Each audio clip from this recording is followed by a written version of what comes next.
Price of Profit by ProvisionalRebel.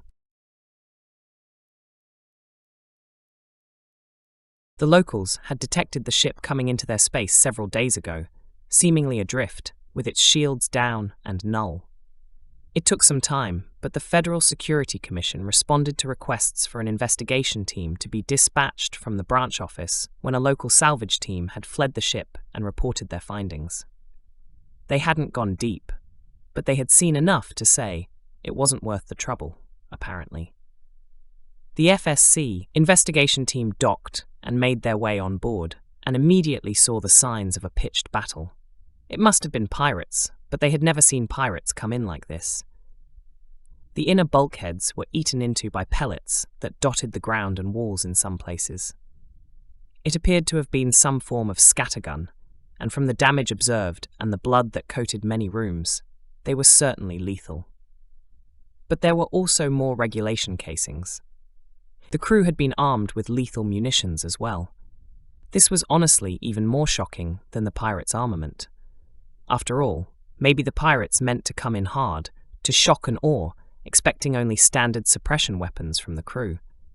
But they had been met with a hail of marine-grade flechette rounds. Whatever this ship was hauling, someone was making sure it was well defended. So, the next step was to check the bridge and try to find out who and what that was. That was where they found the only body left on the ship, at least what remained of it. Its uniform was cut open in several places and was propped up in some macabre demonstration. At first, they thought it was still alive due to the twitching, but they quickly realized that the captain's body had been outfitted with a corrective collar that had been spliced into the ship's systems to produce a constant shock. There was no telling how long he had lasted.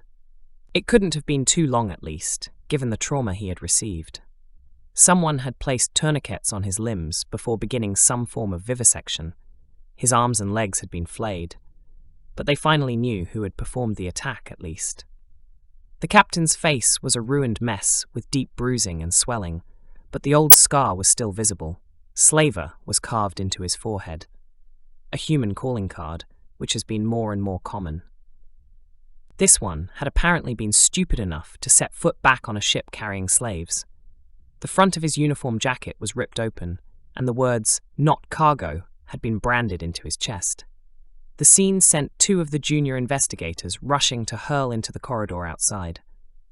Officially, the Federation had no authority to restrict the trade of any good as defined by the host nations of the galaxy. This was a clear-cut case of piracy from the humans, not that it would matter much.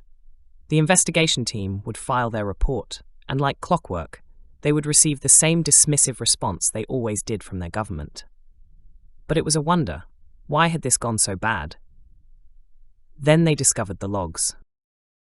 Sensors detect an incoming vessel. Vessel has refused attempts to hail and is determined to be on an intercept course. Emergency broadcast begins. Captain authorizes crew to use supplied lethal munitions. Vessel has launched boarding craft. Captain authorizes cargo to be jettisoned.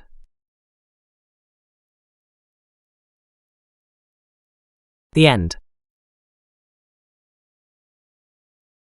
Like and subscribe for more content.